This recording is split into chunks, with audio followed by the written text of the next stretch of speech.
আজ লক্ষ্মী পুজো। ছোটোবেলা থেকেই বাড়ির সাধারণ সমস্ত পুজো সব আমিই করি, তাই সকালবেলায় ফুল তুলে ফল কেটে সমস্ত কিছু রেডি করেছে। ঠিক সমস্তটা নয়, বাড়ি ঘরদোর পরিষ্কার করেছে দিদা, আর মা টুকটাক কাজ করেছে। আর পুজোর যেসব বাজারপত্র সেগুলো সব আমিই করেছি। আর এই নৌকাটাও আমিই বানিয়েছি, যেটা এই পুজোয় অত্যন্ত আবশ্যক। ছোটোবেলা থেকে এই সমস্ত পুজো বাড়িতে আমিই করে আসছি।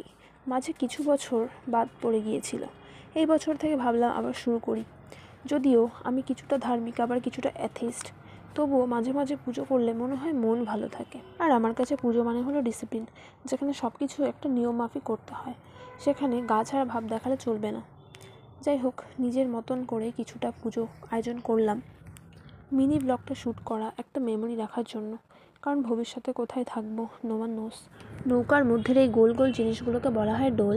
4টে কি 5টা ডোল করতে হয় ছোট ছোট, যেগুলো নৌকার মধ্যে থাকে, আর একটা বড় ডোল যার ওপরে মা লক্ষ্মীকে বসানো হয়।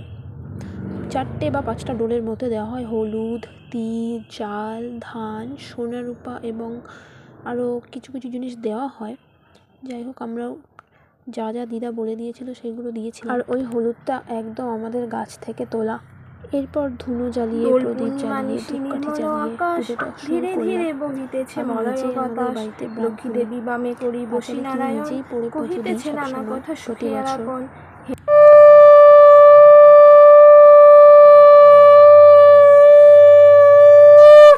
নারকেলের মালার ধোয়া লক্ষ্মী পুজো এবং যে কোনো ঘরোয়া পুজোতে মাস্ট। পুজোটা শেষ করেই হঠাৎ ঠিক করলাম যে একটু খিচুড়ি বানানো যাক। সব কিছু নিজেই রেডি করে ফেলেছি।